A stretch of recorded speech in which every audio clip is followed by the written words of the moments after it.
Our top stories for tonight.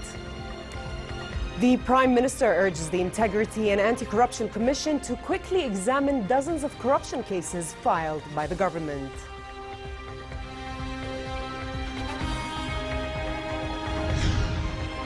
An Iraqi policeman is killed and 7 are wounded in clashes with protesters loyal to prominent Shiite cleric.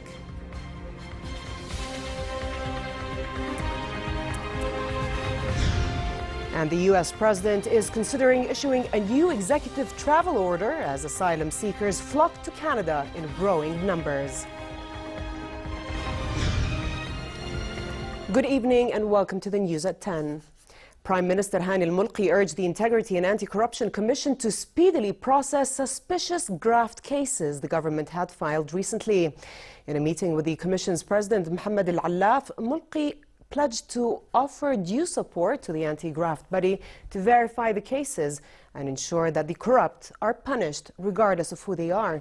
Mulki urged the Integrity Commission to promptly refer people involved in corruption cases to justice and their names and pictures be published after trial and conviction.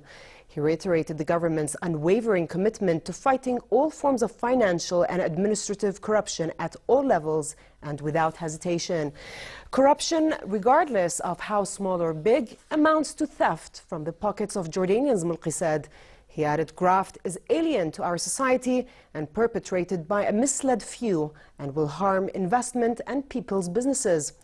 The meeting was the latest in a series of encounters and visits the Prime Minister paid to institutions that mostly deal with public money and oversight entities, including the Departments of Land and Survey, Income and Sales Tax, and Customs.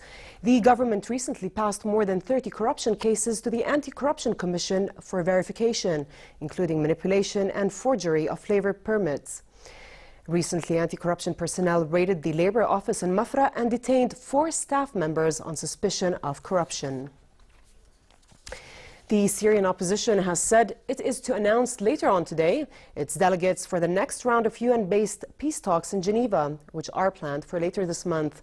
But as the choice of opposition delegates has been subject to disagreement, the UN envoy for Syria, Staffan de Mistura, has said it would choose the opposition delegates if they could not agree to make sure that it can be as inclusive as possible. The Saudi-backed High Negotiations Committee criticized Mistura's comment as unacceptable. The next round of the UN-sponsored talks on the Syrian conflict have been scheduled for February 20th. A senior Iranian security official said his country again allowed Russian planes to use its airspace during recent operations in Syria. In August, Russian aircraft for the first time used an Iranian airbase to conduct strikes in Syria. The Russian military said its fighters had completed their tasks, but left open the possibility of using the Hamdan base again if circumstances warranted. In northern Syria, rebels from various factions attacked Daesh terrorists in the fight for the city of Al-Bab. New videos showed a convoy of vehicles transporting rebels heading for the battlefield, while some traveled by tank. Factions from Turkey-backed Euphrates Shield were reported to have taken control of Al-Hikma Hospital and a street in the city of Al-Bab, northeast of Aleppo. Operation Euphrates Shield is Ankara's first full-scale Syrian incursion since the start of the conflict. An Iraqi policeman was killed and 7 others were wounded in clashes with protesters loyal to Shiite cleric Muqtada Sadr. Thousands of protesters had gathered in Baghdad to demand political reforms. The escalation with Sadr is ill-timed for Prime Minister Haider al-Abadi, who wants to keep the focus on dislodging Daesh from the northern city of Mosul. Here's more. Thousands of demonstrators gathering in downtown Baghdad Saturday. Violence escalating as security forces began firing tear gas, with reports of 1 policeman killed and 7 others wounded in clashes. These protesters, loyal to Shiite cleric Muqtada al-Sadr, demanding political reforms. Iraqi security forces pushing back as they approached the heavily fortified Green Zone, which houses government buildings and embassies. The demonstrators want an overhaul of the commission that supervises elections ahead of a provincial vote due in September. Sadr suspects that members of this commission are loyal to his Shiite rival, former Prime Minister Nouri al-Maliki, one of the closest allies of Iran in Iraq. He said his supporters wanted to go near the green zone to make their voices heard, but then asked them to, quote, withdraw until further notice. The escalation of problems with the prominent cleric comes at a bad time for Prime Minister Haider al-Abadi, who wants to keep the focus on dislodging Islamic State from Mosul. The Iraqi Prime Minister Haider al-Abadi told State TV that Iraq won't take part in any regional or international conflicts. He made the comment following a phone conversation with U.S. President Donald Trump, in which tensions with Iran were also mentioned. Al-Abadi expressed Iraq's keenness to preserve its national interests and its wish not to be part of any conflict which would lead to disasters for the region and for Iraq. The United States has objected to UN Secretary General Antonio Guterres' choice of former Palestinian Prime Minister Salam al-Fayyad as the new UN representative to Libya. The objection was expressed in a statement by U.S. Ambassador to the UN, Nikki Haley. Haley said the United States does not currently recognize a Palestinian state or support the signal this appointment would send within the United Nations. Guterres' spokesman said the proposal to nominate Fayyad was solely based on his recognized personal qualities and his competence for that position. Guterres selected Fayyad to take over as Libya envoy from Martin Kobler, a German diplomat who has served as the UN representative since November 2015. The U.S. objection drew Palestinian condemnation. PLO member Hanan Ashrawi called it unconscionable. Ashrawi said Palestinians hoped that saner voices will prevail and that the U.S. will take back this irrational and discriminatory decision immediately. 7 people were killed and 20 others wounded in a suicide attack outside a bank in the capital of Afghanistan's Helmand province. The governor's office said the suicide bomber detonated an explosives-packed car next to an Afghan army vehicle as soldiers arrived at the bank in Lashkar Gah to collect their pay. Among the dead were 4 civilians and 3 soldiers.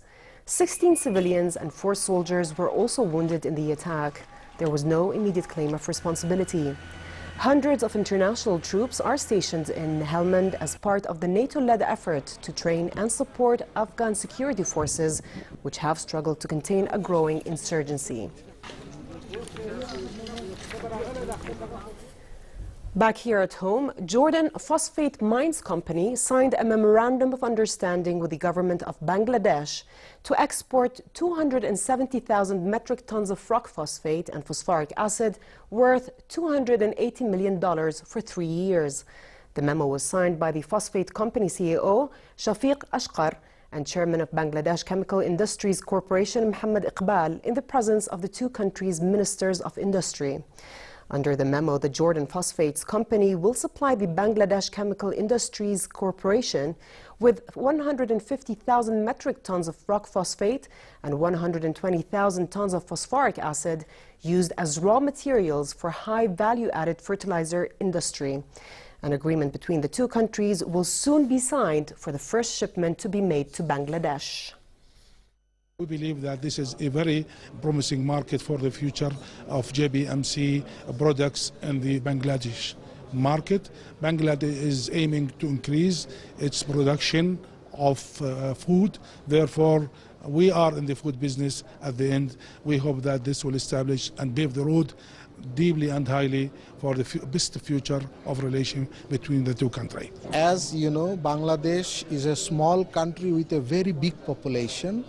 We need to constantly increase our food production for food security, and with the 30 years experience with Jordan mine products, I am confident that Bangladesh agriculture will move forward with this new era that we begin today together. Asylum seekers in the United States, fearing a worsening climate of xenophobia in the wake of a divisive U.S. presidential campaign, are flocking to Canada in growing numbers. Refugees seeking asylum in Canada have been making the trek along the U.S.-Canada border between the state of North Dakota and the Canadian province of Manitoba, braving the freezing weather conditions to walk into Canada. Manitoba's Welcome Place Refugee Agency helped 91 claimants between November 1st and January 25th, more than the agency normally sees in a year. And although the Court of Appeals upheld Trump's immigration ban, many migrants still feel unsafe given the uncertainty.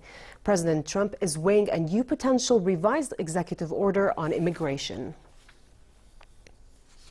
Liquid lava at Hawaii's Kilauea volcano, which had spewed lava into the ocean for weeks before disappearing, made a dramatic return.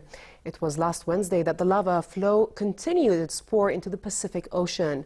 Once the molten lava comes into contact with the ocean, an explosive reaction occurs that can send debris flying and allows the formation of new land. Officials say it is not advisable to get anywhere near the interaction because the new land can be unstable and chunks can break off into the ocean. Kilauea's lava was flowing at a rate of about 1 or 2 cubic meters a second. And although the fire hose is now gone, geologists believe that the lava is still flowing underwater, causing explosions below the surface.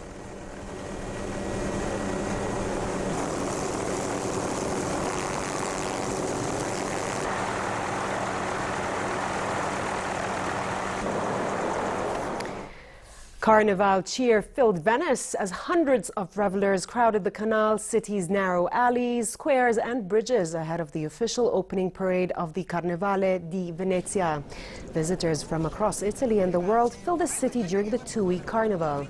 Masked balls are held in ancient Venetian palaces, while concerts and gondola parades are organized in the piazzas and canals for the thousands who will be dressing up in beautiful costumes and masks.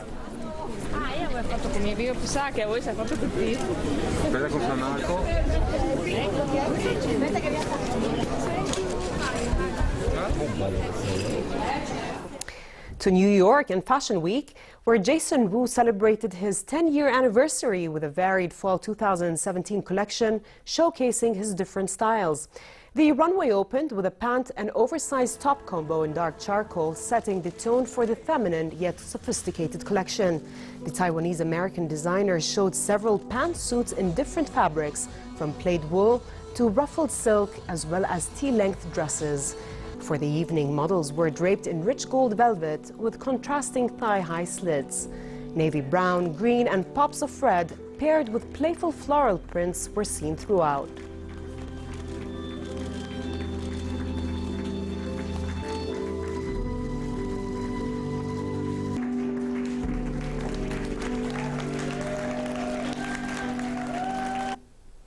In another show, Raf Simons made his Calvin Klein debut as the brand's new chief creative officer, kicking off the collection with straight-leg pants and button-down shirts and wide collars. For the first time in several years, the brand sent denim down the runway, which is something Calvin Klein was best known for in the 80s. The line was filled with unexpected fabric pairings. Trench and fur coats got an extra layer of protection with a clear plastic cover. Plastic was also mixed with feathers for tops and dresses. New York Fashion Week ends on the 16th.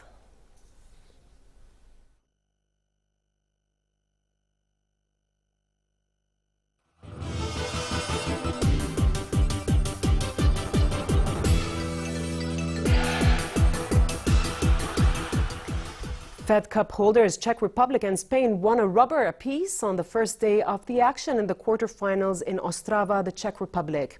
In the first match of the day, Garbin Muguruza proved too strong for Czech Barbora Strajkova. Muguruza beat Strajkova 6-love, 3-6, 6-1.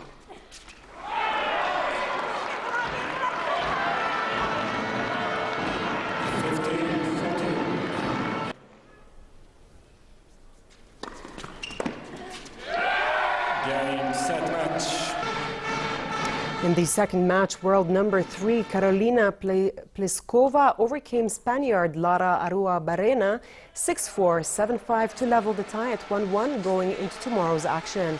Pliskova was made to work hard for her win by the gutsy Arua-Barrena, even a breakdown at one stage in the second set, but ultimately had too much quality.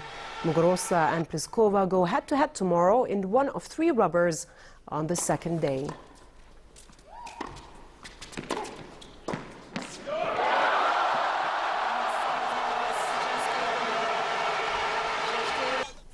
And finally, the weather forecast.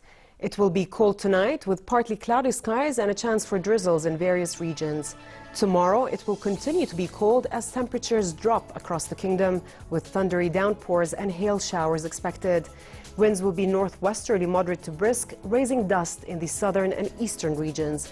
In the Gulf of Aqaba, it will be relatively cold and partly cloudy with winds northerly moderate to brisk and choppy seas. Next are the lows and highs for tonight and tomorrow.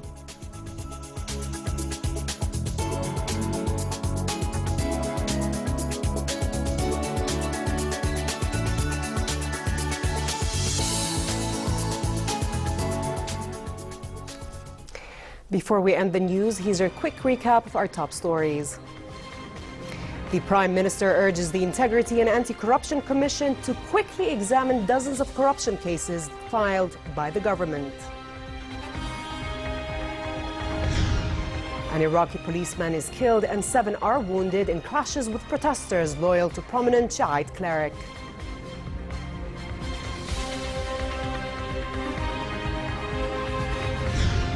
And the U.S. president is considering issuing a new executive travel order as asylum seekers flock to Canada in growing numbers. With this, we conclude tonight's news. I'm Dana Abu Sham. Thanks for watching and have a good night.